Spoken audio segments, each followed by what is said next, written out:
Subhanahu wa Ta'ala, segenap pengurus dan DKM masjid yang insyaallah mendapatkan limpahan kemuliaan dari Allah Subhanahu wa Ta'ala. Alhamdulillah, syukur yang tanpa henti kita persembahkan kepada Allah Subhanahu wa Ta'ala atas rangkaian nikmat yang bertubi-tubi yang Allah turunkan dalam kehidupan kita. Karena Allah Subhanahu wa Ta'ala menegaskan dalam Al-Quran Al-Karim, "Wa ma bikum min ni'matin famin Allah." Apa saja nikmat yang ada pada diri kalian, yakinlah bahwasanya itu pasti dari Allah Subhanahu wa Ta'ala. Syukur yang tak bertepi, syukur yang tak ada habis-habisnya, syukur dalam setiap untayan kalimat syukur yang kita persembahkan kepada Allah masih membutuhkan ungkapan syukur berikutnya. Syukur yang akhirnya melambangkan kita sebagai hamba Allah yang betul-betul mengabdi hanya kepada Allah Subhanahu wa Ta'ala. Sebagaimana firman Allah, "Washkuru ni'matallahi in kuntum iyyahu ta'budun." Dan bersyukurlah kalian atas nikmat-nikmat Allah jika hanya kepada Dia Allah kalian menyembah. Syukur yang akhirnya menjadikan kita sebagai hamba Allah yang terus merangkai ingatan yang bertubi-tubi kepada Allah Subhanahu wa Ta'ala. Karena Allah Subhanahu wa Ta'ala menggandeng perintah syukur dengan perintah mengingatnya, "Fazkuruni azkurukum washkuruni wa la takfurun." Maka ingatlah kalian padaku Allah, maka aku Allah pasti ingat kalian, dan bersyukurlah kalian kepadaku dan jangan pernah ingkar. Syukur yang kemudian Allah Subhanahu wa Ta'ala menghadirkan nikmat demi nikmat yang ditambah terus menerus oleh Allah. Karena syarat utama ditambahkan nikmat oleh Allah adalah bersyukur kepadanya. "La in syakartum la azidannakum." Jika kalian bersyukur kepada Allah, maka kami Allah akan tambahkan terus nikmat tersebut. Syukur yang kemudian Allah Subhanahu wa Ta'ala menjauhkan kita dari segala macam bentuk bala, musibah dan ujian. "Ma yaf'alullahu bi'adzabikum in syakartum wa amantum." Wahai sekalian manusia, kata Allah, Allah Subhanahu wa Ta'ala tidak akan memperlakukan azab atas kehidupan kalian jika kalian mengarungi kehidupan kalian dengan banyak bersyukur dan kuat imannya kepada Allah Subhanahu wa Ta'ala. Syukur yang akhirnya membuat kita merangkai segala macam bentuk pekerjaan kita di dunia ini dengan mahkota tersebut, yaitu mahkota syukur. Karena Allah Subhanahu wa Ta'ala pernah berwasiat kepada keluarga Daud alaihi salam, "I'malu ala Daud syukra wa qalilun min ibadiy syakur." Wahai keluarga Daud, lakukanlah kerja keras kalian di dunia ini dan mahkotailah dengan syukur, karena sedikit daripada hamba-hambaku yang bersyukur kepada Allah. Karena biasanya manusia ketika limpahan nikmat yang bertubi-tubi turun dalam kehidupannya, mereka menjadi lalai dan terbuai, kemudian mereka menjadi jauh dari lingkaran ilahiyah, kemudian miskin tentang nilai kesyukuran tersebut. Syukur yang kemudian kita persembahkan pada subuh kali ini, karena Allah Subhanahu wa Ta'ala menghantarkan kita pada hari yang ke-24 di bulan suci Ramadan. Kita sedang berada di penghujung Ramadan, di Ashurul Awakhir. Sambil kita mempersembahkan syukur kita kepada Allah, kita berharap semoga Allah Subhanahu wa Ta'ala perkenankan kita untuk bersua dengan Lailatul Qadar. Allah izinkan kita untuk sampai di penghujung Ramadan. Allah mahkotai kita sebagai hamba-hamba Allah yang Idul Fitri, yang kembali kepada fitrahnya yang semula, menjadi hamba Allah yang minal ma'ijin wal faizin, hamba Allah yang ma'ijin, yang kembali kepada fitrahnya, wal faizin, hamba-hamba Allah yang mendapatkan limpahan keberuntungan dan kemenangan dalam kehidupannya. Jemaah yang dirahmati Allah Subhanahu wa Ta'ala, bahasan kita berikutnya dalam kitab Maraqil Ubudiyah karangan Imam Nawawi Al-Bantani, yaitu adab bangun tidur. Ya, adab bangun tidur. Di sini ada yang sepanjang hidupnya tidak tidur. Tidur ini kan anugerah, ngantuk itu anugerah. Tapi masalahnya ada yang kelamaan tidur, ada yang memang sedikit tidur, ada yang menggunakan waktu tidurnya sesuai dengan ketentuan yang berlaku. Terutama yang sedang etika. Kalau yang sedang etika lebih banyak mana? Lebih banyak ibadah atau lebih banyak tidur? Tentu lebih banyak ibadah. Karena etika ini mulazamatul masjid lil ibadah. Makna etika mulazamatul masjid lil ibadah. Mulazamah jadi berkesinambungan di dalam masjid. Ya, semata-mata ibadah. Etika itu berarti dia berlama-lama di masjid, mengikat dirinya dengan masjid lil ibadah, niatnya untuk ibadah. Makanya orang yang datang etika dia tidak bawa macam-macam. Ya, ada yang datang etika biasanya dia bawa kasut lipat, bawa lagi power bank, handphone, charger, biskuit 2 kaleng,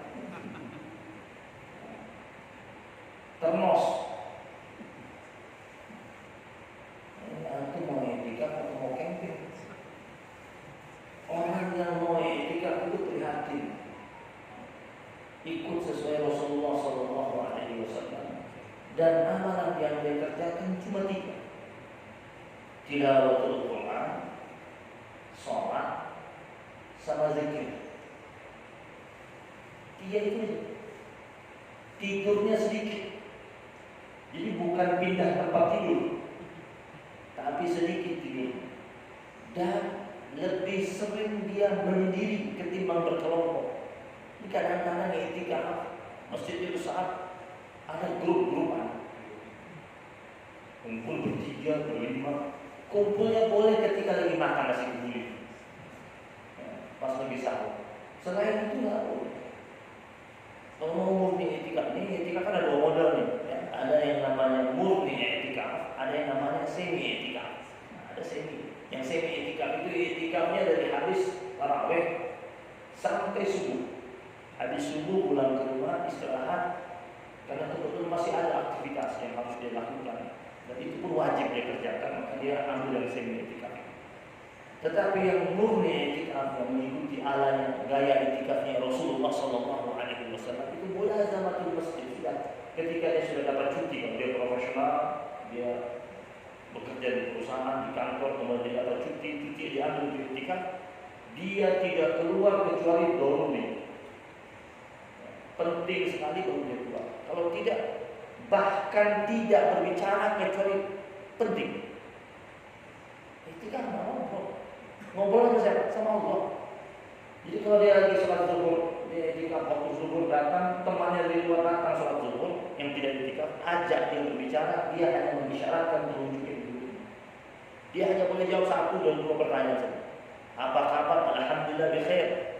Diajak ngomong yang lainnya, tahu nggak? Pasar gondrong barusan kebakar, ajak begitu ngobrol, dia langsung mengisyaratkan tangannya dulu. Itu benar-benar etika. Benar-benar kan katanya mau khusus dengan Allah Subhanahu wa ta'ala. Tidak update status. Update status etika. Ini main handphone. Tidak update status. Kemudian bukan dia ngaji terus dia taruh handphone itu, handphone mobil berhenti di belakang. Ada jualan online. Kita masih jualan online. Udah begitu dia update status, alhamdulillah berkah etika dagangan online saya laku. Berarti dia sedang jualan online di masjid. Itu etika. Jadi saya yakin etika di masjid raya ini insya Allah tak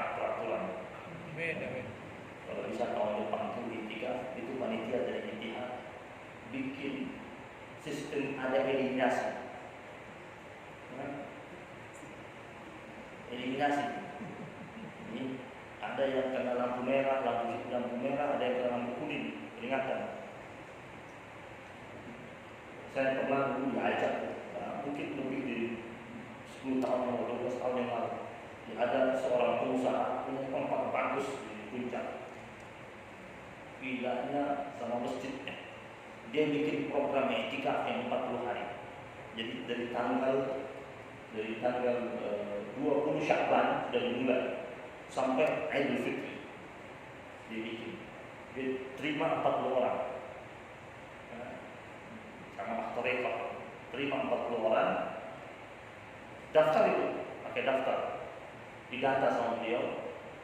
Dan diantar sama beliau pakai bus ke tempat tersebut. Dan dengan ditemani di sana etika satu mursyid, ada pembimbing etika. Pembimbing etikanya itu satu mursyid kiai. Pengusaha ini yang fasilitasi semua. Yang didata kalau seumpamanya yang sudah berkeluarga ditanya istrinya, anaknya berapa semua itu dibiayai selama ditinggal etika, dibiayai sama pengusaha ini. Tapi peraturannya ketat. Ya, peraturannya ketat, tidak bawa handphone, tidak ngobrol, segala macam. Saya diajak sama beliau waktu itu tinggal 3 hari lagi puasa. Bawa ke sana, suruh lihat, datang lihat. Saya hitung, kok 36, katanya 40 orang. Pak, kok ada 36? Iya. Benar Ustaz, kali ini sampai hari ini tinggal 36. Yang 4 kemana? Dieliminasi, suruh pulang. Karena itu masjidnya lengkap sama CCTV dan sebagainya. Jadi ketahuan ngobrol, langsung pulang.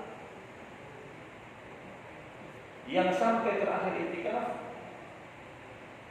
sampai malam takbiran itu nanti rame-rame mereka haflah, ada haflahnya, makan nasi kebuli seperti yang setelah itihad nasi kebuli dan dikasih sesuatu oleh pengusaha tersebut. Dan itu dikata beliau bikin dia tahu. Saya bilang ini motivasinya apa? Motivasinya adalah biar dari waktu ke waktu orang mengerti, memahami esensi etika yang sesungguhnya. Jadi etika itu berkaitan mulazamatul masjid ibadah, melazimkan dirinya dengan masjid semata-mata beribadah kepada Allah Subhanahu wa taala. Sekarang ini masuk bab tidur. Ya. Tidur ini anugerah Allah, nikmat. Ya. Yang Allah Subhanahu wa taala berikan kepada hamba-hambanya. Dan orang biasanya ketika bangun dari tidur, badannya jadi rileks kembali, segar kembali, sehat kembali. Nah, dalam Islam tidur ini ada adabnya.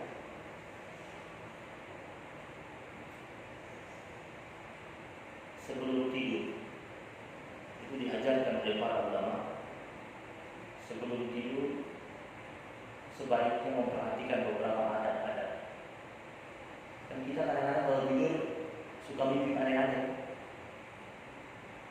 Ada yang tidur di mimpi dikejar macan, dikejar harimau. Ada yang tidur mimpinya dikejar ular. Biasanya bilang kalau dikejar ular dapat jodoh. Yang mimpi aki-aki umur 70 tahun. Hah? Ini mau dapat jodoh aki-aki 70 tahun. Yakinkah orang yang tidur dalam keadaan yang tidak sesuai dengan tuntunan Rasul dan tuntunan ulama salafus saleh itu biasanya suka mimpi aneh-aneh. Bayangkan kalau dia itu kata Imam Al-Ghazali rahimahullah, kalau ingin tidur itu roh kita itu bergabung dengan rohnya al-muqarrabin, orang-orang yang dekat dengan Allah Subhanahu wa taala. Kata beliau, pertama kali sebelum tidur wudu dengan wudu yang sempurna.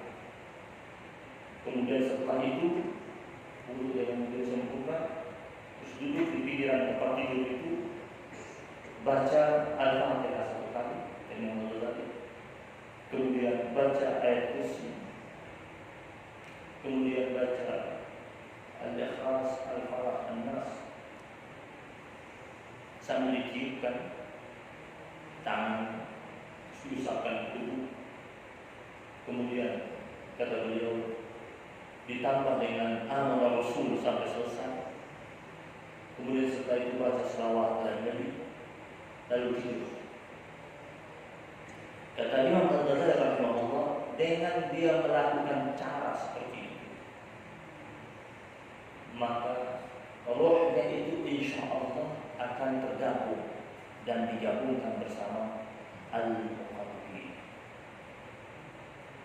Insya Allah dia nggak mimpi dikejar oleh binatang-binatang buas. Insya Allah yang dia mimpi itu mimpi yang bagus-bagus, mimpi yang baik-baik. Jemaah yang dirahmati Allah Subhanahu wa taala. Agama Islam ini agama yang indah, mengatur semua dari sebelum kita tidur sampai kita bangun tidur. Dalam sebuah riwayat hadis yang dianjurkan Rasulullah SAW, doa yang dibaca Bismillahumma ahya wa amut. Riwayatnya mengatakan dari Uzaifah itu Bismillahumma amut wa ahya. Boleh baca dua-duanya, bisa Bismillahumma ahya wa amut, Bismillahumma amut wa ahya. Kenapa nih? Ada riwayat yang mengatakan Bismillahumma amut wa ahya, karena ketika itu kita memang mau tidur, jadi disebut amut lebih dahulu. Karena memang mau tidur, orang tidur itu mati kecil. Wa ahya, kemudian dia dihidupkan kembali oleh Allah Subhanahu wa taala. Jemaah yang dirahmati Allah Subhanahu wa taala, dalam Al-Qur'an ada firman Allah dalam surat Az-Zumar, di mana Allah Subhanahu wa taala menjelaskan tentang roh manusia ketika dia tidur. Az-Zumar ayat 42. Allahu yatawaffal anfus hina mautiha wallati lam tamut fi manamiha wa yumsiku allati qada 'alayha al-mauta wa yursilu al-ukhra ila ajalin musamma inna fi dhalika la'ayatan liqaumin yatafakkarun. Az-Zumar ayat 42 ini Allah Subhanahu wa taala mengabarkan bahwasanya Allah memegang nyawa seseorang pada saat kematian dan nyawa seseorang yang belum mati ketika dia tidur. Ketika kita tidur, ruh kita keluar. Makanya tadi kan ruh kita lagi pergi. Makanya ada yang ketemu yang baik-baik, ada yang ketemu yang nggak baik-baik. Kalau dia sebelum mukaddimah tidurnya itu dia mulai dengan hal baik, itu rohnya itu bertemu dengan yang baik-baik. Tapi kalau dia baru pulang konangan, emak-emak nih, baru pulang konangan, make upnya belum dihapus, langsung tepar, bisa aja tuh tidurnya di mimpi ketemu harimau. Enggak pakai cuci muka. Ini cemong-cemongnya belum dihapus. Itu malaikat yang datang lihat mukanya bingung, benar gak dia orangnya? Nah, maka yang Allah bilang di sini, Allah Subhanahu wa taala memegang nyawa setiap hamba Allah Subhanahu wa taala, maka setiap kematiannya dan nyawa seseorang yang belum mati ketika dia tidur. Ini Allah katakan tidur itu mati kecil. Lalu berikutnya, fayumsikul lati qada 'alaiha al-mauta wa yursil al-ukhra ila ajalin musamma. Maka Allah Subhanahu wa taala tahan nyawa seseorang yang telah dia tetapkan kematiannya. Makanya ada orang tidur enggak bangun-bangun. Kenapa? Rohnya yang sedang pergi itu ketika mau kembali enggak dikasih kembali. Enggak balik. Allah bilang ini bahwasanya Allah Subhanahu wa taala fa yumsiku allati qada 'alaiha al-maut wa yursilu al-ukhra ila ajalin musamma. Jadi yang meninggal dunia pada saat dia tidur itu ketika rohnya mau kembali. Dan surat Az-Zumar ayat 82 itu Allah tahan. Nggak kembali. Suaranya tolong boleh nangis. Mama bangun. Bukan karena rohnya nggak boleh kembali. Tetapi ada juga yursilul ukhra ila ajalin musamma. Ada juga Allah izinkan kembali.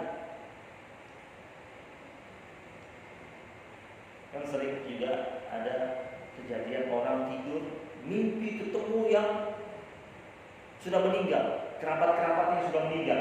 Dia mimpi. Itu kadang kembali, kadang nggak kembali, diajak jalan. Terus udah nggak kembali. Saya punya guru, dia punya beberapa orang anak. Ada anak paling dia sayang. Anak paling dia sayang. Beliau anaknya semua laki-laki, satu perempuan. Yang perempuan paling dia sayang. Saya waktu itu pikir wajar ya, saya karena cuma satu saja perempuan. Tapi suatu hari ketika saya ngobrol sama beliau, ternyata dia sayang sama anak perempuan ini bukan semata-mata karena satu-satunya perempuan. Ya, biasanya anak perempuan dia dekat sama ayahnya. Guru saya ini dia sayang bukan semata-mata karena itu. Ternyata dia cerita, saya dulu lagi tidur siang dari Qailula tidur siang, kemudian mimpi dia. Guru saya mimpi ketemu dengan kakeknya yang ajak dia jalan dan mimpi dan ajak pergi sudah. Jadi sudah pergi. Subhanallah, anaknya perempuan yang masih kecil itu goyang. Bangunin. Dan terbangun dia bilang, wallahi, kalau dia tidak goyang saya, memang semua atas izin Allah. Kalau dia tidak goyang saya nggak bangun. Udah jalan sudah. Ini ternyata Al-Quran bilang begitu. Ada yang Allah kasih kembali, ada yang tidak Allah kasih kembali. Makanya kenapa ketika kita bangun di tidur kita bilang doanya apa? Alhamdulillah. Yang pertama kali ucapan alhamdulillah, ucapan syukur yang pertama kali kita ucapkan pas bangun. Alhamdulillahilladzi ahyana, hidupin kembali. Ba'dama setelah kami dimatikan. Wa ini syukur hanya kepada Dia Allah kami kembali. Inna fi dzalika la ayatin liqaumin yatafakkarun. Bahwa ini adalah tanda-tanda kebesaran Allah Subhanahu wa taala agar hamba-hamba Allah itu berfikir. Di Al-Qur'an itu banyak sekali redaksi ilahiyah yang menyuruh kita berfikir. Afala yaqilun, afala yatadabbarun, afala yatafakkarun. Kenapa Allah suruh itu? Karena kebanyakan manusia tidak mau mengingat. Tadi imam kita ketika mengimami sholat, salah satu ayat yang beliau baca itu adalah tentang karakter hamba Allah yang beriman, yang tidurnya sedikit di malam hari, yang lambungnya itu jauh dari tempat tidurnya. Lambung kita ini akan jauh dari tempat tidur kalau kita sedikit makan. Tapi coba kalau banyak makan, lambung kita bakal dekat dengan tempat tidur. Kenapa? Ngantuk. Tidur. Wa bil ashari hum yastaghfirun. Jadi dibaca oleh beliau, dan orang-orang mukmin itu di waktu-waktu sahur dia hidup. Di waktu-waktu sahur hidup. Ya berarti fokusnya jam berapa? Jam 2-an. Dia hidup. Untuk apa dia? Beristighfar. Beristighfar kepada Allah Subhanahu. Istighfar ini Masya Allah amalan mulia, amalan yang kalau dilakukan oleh setiap hamba Allah Subhanahu wa ta'ala, apa yang dia harapkan Allah penuhi. Dulu Imam Hasan al-Basri itu pernah didatangi oleh beberapa tamu datang minta amalan. Jadi kalau orang datang minta amalan kepada guru itu boleh. Karena dahulu sahabat-sahabat Nabi suka datang kepada Nabi minta amalan kepada Nabi. Abu Bakar As-Siddiq radhiyallahu taala itu paling sering dapat amalan doa dari Nabi karena suka datang minta amalan. Nabi ajarkan banyak kita di hadis Nabi, banyak hadis Nabi riwayat tentang doa-doa yang dibaca oleh Abu Bakar As-Siddiq yang merupakan amalan dari Rasulullah SAW. Imam Hasan al-Basri suka dikunjungi oleh tamu-tamu yang datang minta amalan. Hari itu ada tamu datang. Tamu yang pertama kepala suku yang kampungnya ini kemarau panjang, hujan tidak pernah turun. Terus datang kepada Imam Hasan al-Basri, kan sama Imam Hasan al-Basri, ajarin dong kita amalan, kasih kita amalan yang kalau kita rame-rame satu kampung ini amalkan, Allah turunkan hujan. Doa apa saja yang harus kita baca? Lalu kata Imam Hasan al-Basri, alaikum bil istighfar. Kalian ini satu kampung perbanyak baca istighfar. Pulang ke kepala suku dari kampung sebelah yang kemarau itu cukup panjang melanda kampung ini. Datang tamu berikutnya, seorang saudagar yang lagi krisis, usahanya lagi merosot, omsetnya itu tidak seperti tahun-tahun sebelumnya. Datang kepada Imam Hasan al-Basri, bilang, berikan saya amalan yang kalau saya amalkan, rezeki saya bagus kembali, usaha saya kembali pulih, tidak mengalami krisis seperti saat ini. Kata Imam Hasan al-Basri, alaika bil istighfar, hendaknya engkau memperbanyak membaca istighfar. Ulang. Datang tamu yang ketiga, sepasang suami istri sudah menikah sekian tahun, belum Allah berikan turunan, sering ribut bahkan karena belum hadir buah hati di dalam keluarga. Datang minta amalan kepada Imam Hasan al-Basri. Kata Imam Hasan al-Basri, alaikum bil istighfar, kalian berdua perbanyak istighfar. Pulang tamu semuanya, muridnya yang ada di samping Imam Hasan al-Basri bilang, guru, biasanya kalau ada tamu mengeluhkan problem hidup mereka, engkau suka kasih amalannya beda-beda sesuai dengan masalah mereka. Tapi kenapa kali ini tamu yang berbeda, masalah yang berbeda, tapi solusi sama, solusi satu aja, istighfar. Oh ini jawabannya. Imam Hasan al-Basri tersenyum. Katanya Imam Hasan al-Basri, nanti kau bakal tahu jawabannya. Nggak, belum dijawab. Hari berganti hari, berganti bulan, terus langsung beberapa bulan kemudian kepala suku datang, bawa dengan warganya mengunjungi rumah Imam Hasan al-Basri, berterima kasih kepada Imam Hasan al-Basri. Bilang sama Imam Hasan al-Basri, terima kasih banyak. Kami lakukan amalan yang kau pesankan kepada kami. Sekarang kampung kami subur kembali, hujan sudah turun. Berkat istighfar.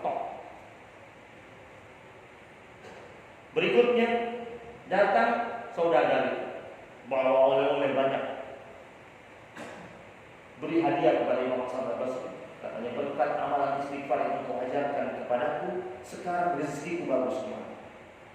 Maka kayak kita lagi sulit datang ketemu Ustaz, minta didoain, udah sukses kembali kan nomor. Datang lagi berikutnya pas ada masalah lagi ya katanya. Ini dia tetap ingat. Yang ketiga, sepasang suami istri datang dengan keadaan ceria, senyum, ketemu Imam Hasan al-Basri, bilang kepada Imam Hasan al-Basri, alhamdulillah sekarang istri saya mengandung berkat istighfar. Setelah itu baru Imam Hasan al-Basri bilang sama murid, tahu-tahu kenapa semuanya itu terjadi? Yang saya berikan, amalan yang saya berikan kepada mereka ini ada di Al-Quran, surat Nur. Wa qul tastaghfiru rabbakum innahu kana ghaffara yursilis samaa 'alaikum midrara wa yumdidkum bi amwalin wa banin wa yaj'al lakum jannatin wa yaj'al lakum anhar. Dalam surat Nuh itu jelas sekali Allah Subhanahu wa taala berfirman, dengan beristighfar yursilis sama alaikum midrara. Istighfar itu menurunkan hujan. Kalau ada kemarau panjang, jangan hanya mengatakan ini fenomena alam. Yang punya alam ini siapa? Dan yang menentukan kapan hujan dan kapan panas itu siapa? Allah Subhanahu wa taala. Allah itu yang menentukan naik turunnya harga itu Allah. Walaupun memang itu hasil perbuatan manusia, kejahatan dan kezaliman manusia, tapi yang menentukan naik turun itu siapa? Yang menentukan gagal panen itu siapa? Yang bikin banjir bandang di mana-mana, orang gagal panen, banyak tanaman rusak, sehingga akhirnya harga barang jadi naik siapa? Allah Subhanahu wa taala. Maka setiap kejadian di alam raya ini penyelesaiannya atas nama siapa? Allah. Sederhana saja ketika kita bilang, ini setiap negara di dunia, semua dunia, setiap negara di seluruh dunia ini mengharapkan cuma dua kan? Stabilitas ekonomi dan stabilitas politik. Kalau dua ini tercapai, aman. Dan jawabannya ada di Al-Quran. Surat yang saya yakin jamaah semua hafal. Surat Al-Quraish. Di ayat yang terakhir, "Falyabudu rabb hadzal bait alladzi at'amahum min ju' wa amanahum min khauf." At'amahum min ju' itu apa? Stabilitas ekonomi ya. Allah yang memberi makan orang yang lapar, stabilitas ekonomi. Wa amanahum min khauf, stabilitas politik. Allah yang menghadirkan rasa aman bagi pribadi-pribadi dan jiwa-jiwa yang takut. Subhanallah. Syaratnya cuma satu kata Allah. Falyabudu rabb hadzal bait. Maka sembahlah Dia, Allah, Tuhan pemilik Ka'bah.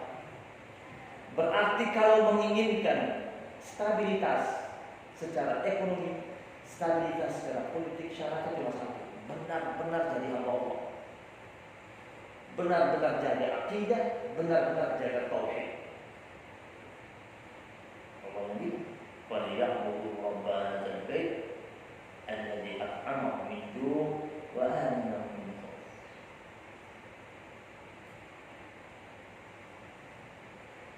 Berikutnya tadi dengan beristighfar wa yuditkum bi amwal. Tadi kan yang datang pengusaha yang sedang merosot bisnisnya. Allah mengatakan dengan beristighfar yuditkum bi amwal.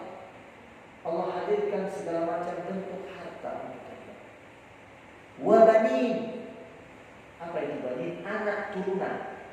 Dengan berkat istighfar. Kata Imam Hasan berkata kepada kita, selesai kan? Jawabannya ada di situ. Dalam sebuah hadis qudsi Allah Subhanahu wa taala berfirman, "Ya Adam, innakum tukhti'una bil-laili wan-nahar. Wa ana ghafiruz dzunub."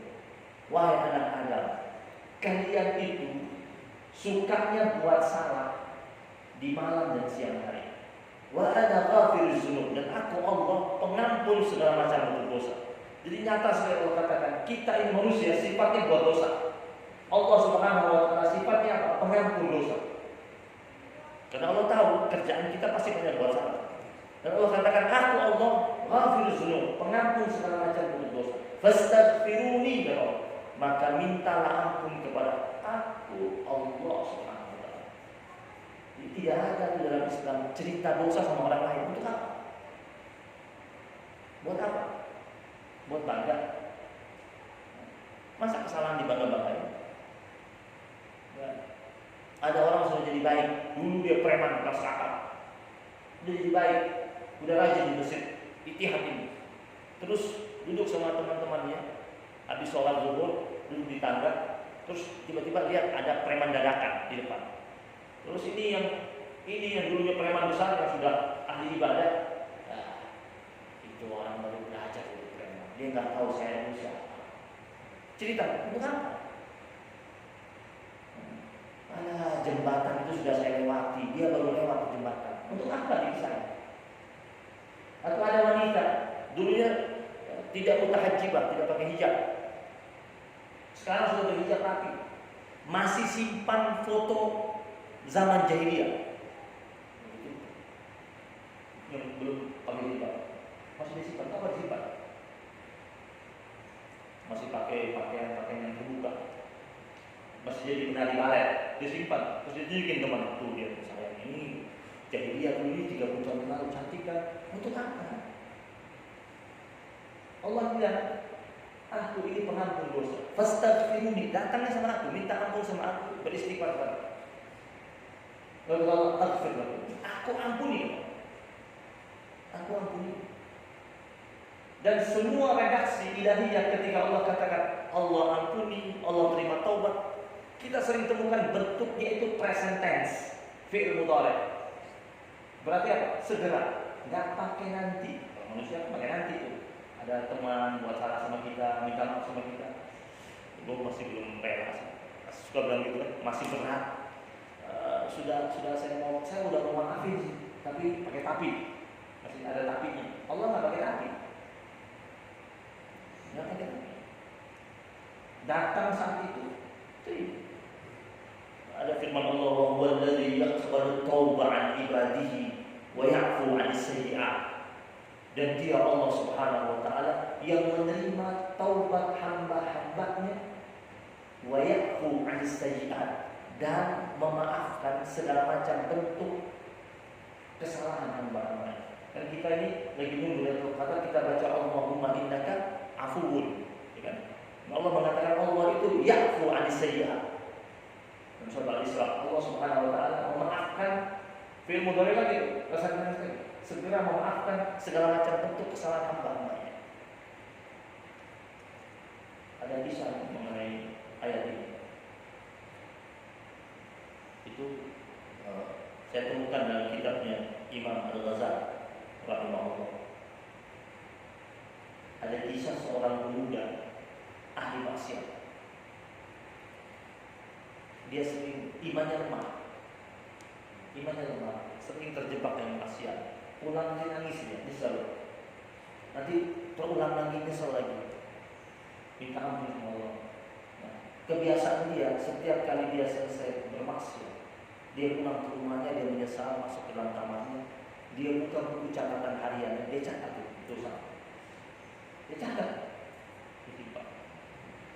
Nanti tiba-tiba dia terjebak lagi dengan dosa, dia buka lagi, catat lagi, itu coba nangis. Dan dia bilang sama Allah, lemah iman saya ini, berulang-ulang saya lakukan. Hingga suatu hari dia sakit keras.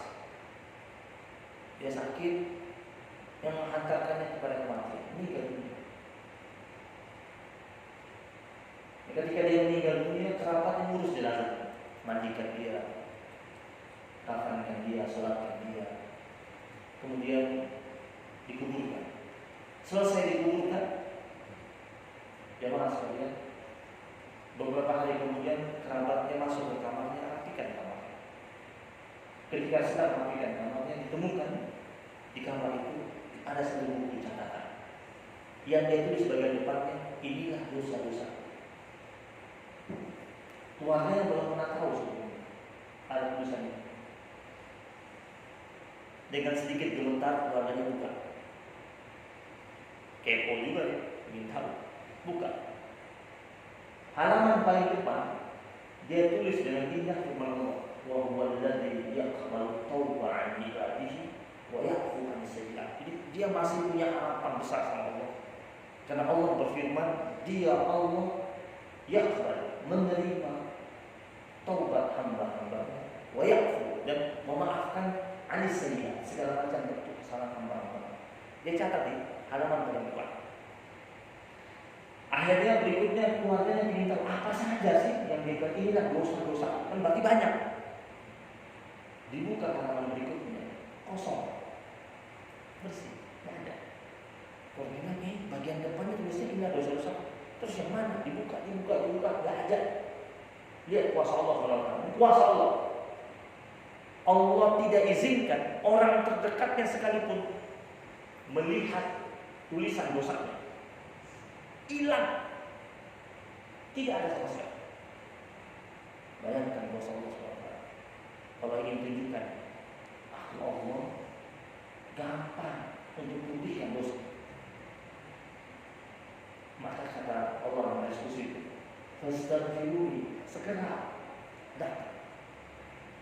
Nah, istighfar itu butuh kelanjutan, yaitu taubat. Tidak mungkin orang yang beristighfar tidak berlanjut ke taubat. Kalau dia tidak berlanjut ke taubat, maka kata Imam Hasan Al-Basri, tidak semua orang beristighfar itu bertaubat. Tetapi semua orang yang bertaubat pasti istighfar. Saya ulangi, tidak semua orang yang beristighfar itu bertaubat. Tetapi semua orang yang bertaubat itu pasti beristighfar. Kenapa? Karena istighfar tidak butuh syarat. Tapi kalau taubat dia butuh syarat. Dan jika syaratnya terpenuhi, baru dia diterima taubatnya. Istighfar butuh tinggal astagfirullahaladzim. Makanya kenapa dikatakan tidak semua orang beristighfar dan bertobat? Karena banyak orang habis beristighfar, dia beristighfar di masjid, dia keluar dia sudah ketawa. Dia keluar beberapa jam kemudian dia buat lagi dengan kesalahan yang berbeda-beda. Tapi kalau yang bertobat itu dia penuhi 3 syarat utama ini. At-takhalli min jami'il ma'asi wa dzunub, dia kosongkan diri dari segala macam bentuk dosa dan maksiat. Kemudian wa nadamu ala kulli dzambin sa'rifin, dia menyesali terhadap dosa-dosa dia di masa lampau. La taubat illa billah, tidak ada taubat kecuali ada penyesalan dalamnya. Kemudian yang ketiga, wal azmu ala adamil taubat, memiliki tekad yang begitu besar, begitu kuat untuk tidak mengulangi kesalahan. Memang hanya dirahmati Allah Subhanahu wa taala. Kita kembali ke tidur. Dikatakan dalam sebuah hadis, yaqini syaitan. Rasulullah SAW mengatakan syaitan itu ketika orang sedang tidur, itu syaitan berusaha untuk mengikat kita dengan 3 ikatan. Ketika orang itu berusaha bangun dari tidurnya, ya, dan mengingat Allah Subhanahu wa taala, dia bangun langsung ingat Allah, langsung zikir, ya, langsung baca doa, maka ikatan yang pertama lepas. Terus ketika dia beranjak menuju ke kamar mandi dan dia berwudu, ikatan yang kedua lepas. Dan ketika dia tegakkan sholat, maka lepaslah ketiga ikatan itu semua. Kata Nabi, jika dia tidak melakukan hal tersebut, maka dia akan menjadi orang yang bermalas-malasan di atas tempat tidurnya. Waktu subuh, waktu yang paling berat kan? Kenapa setan ngikat kita dengan 3 ikatan ini? Harus dipaksa bangun, harus dipaksa bangun. Sambil berzikir, itu baru 1 lepas. Datang wudu, lepas lagi yang kedua. Datang pergi sholat, 3 ikatan tersebut lepas. Buat hadis Nabi yang lain dan kita berakhir ubudiyah, dikatakan, "Idza stayqadha ahadukum falyaqul alhamdulillahilladzi radda 'ala ruhi." Ada doa yang lain selain alhamdulillahilladzi ahyana. Nabi mengatakan, jika seseorang di antara kalian itu bangun, maka ucapkan alhamdulillahilladzi radda 'ala ruhi. Segala puji bagi Allah Subhanahu wa taala yang mengembalikan rohku. Tadi pergi kan? Kembali. Makanya mimpinya macam-macam, mimpi di pasar, macam-macam mimpinya. Ya. Ada orang lagi belajar mimpi ujian. Anak-anak santri sering gitu. Dia yang dia baca malam itu tidur ulang lagi. Itu alhamdulillah dia biasa ujian lulus gitu, bagus. Mimpi lagi yang dia hafalin itu keluar lagi ketika dia tidur. Kita bilang alhamdulillah, syukur kepada Allah SWT, Allah mengembalikan ruh kita. Wa afihi fi jasadi. Karena ada orang baru bangun tidur sakit, bangun sakit, ada bangun sakit, bangun nggak bisa bangun tidur, akhirnya nggak bisa jalan. Ada orang bangun tidur mau langkah, ternyata asam uratnya kambuh. Tadi malam makan jeroannya banyak. Nah kita bangun tidur sehat, baca doa ini. Segala puji bagi Allah, Allah kembalikan ruh dalam jasadku. Segala puji bagi Allah Subhanahu wa taala, wa afini fi jasadi, Allah menyehatkan badanku, wa azinani bi dzikri, dan Allah Subhanahu wa taala mengizinkan aku untuk berzikir kepada.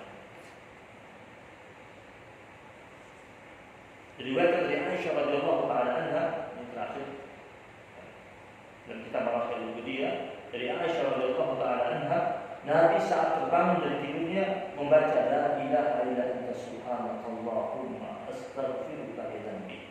Nabi juga suka baca ini kata Aisyah. Itu biasanya Nabi kalau terbangun di malam hari. Jadi bukan terbangun subuh, tiba-tiba malam Nabi terbangun, ya. Kemudian hendak melakukan qiyamul lail, Nabi baca la ilaha illa anta subhanakallahumma astaghfiruka li dzambi. Tidak ada Tuhan selain Engkau ya Allah. Wahai Tuhanku, aku memohon ampun kepadamu terhadap dosa-dosaku. Wa as'aluka rahmatak, dan aku minta kepada Engkau rahmatmu. Allahumma zidni ilman, ya Allah tambahkanlah buat ilmu. Wa la tuzigh qalbi ba'da idh hadaitani, dan jangan Engkau palingkan hatiku setelah Engkau berikan hidayah kepadaku. Wa habli min ladunka rahmatan, dan hadirkan dan berikanlah kepadaku dari sisimu yang mulia rahmat yang begitu agung. Innaka antal wahhab, karena Engkau sebaik-baiknya pemberi rahmat. Ini dibaca oleh Rasulullah SAW ketika terbangun di malam. Biasanya kalau kita ketika terbangun, baik kita baca ini. Kalau tidak hafal ini boleh baca yang lain. Jadi kalau hafal atau mau dibagikan,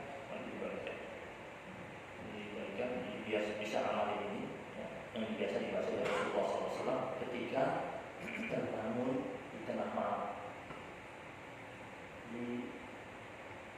Kalau datang ke tempat tidur, ya, itu biasa datang ke tempat tidur diajarkan sama Nabi, tidak langsung main taruh badan, kepas dulu tempat tidur.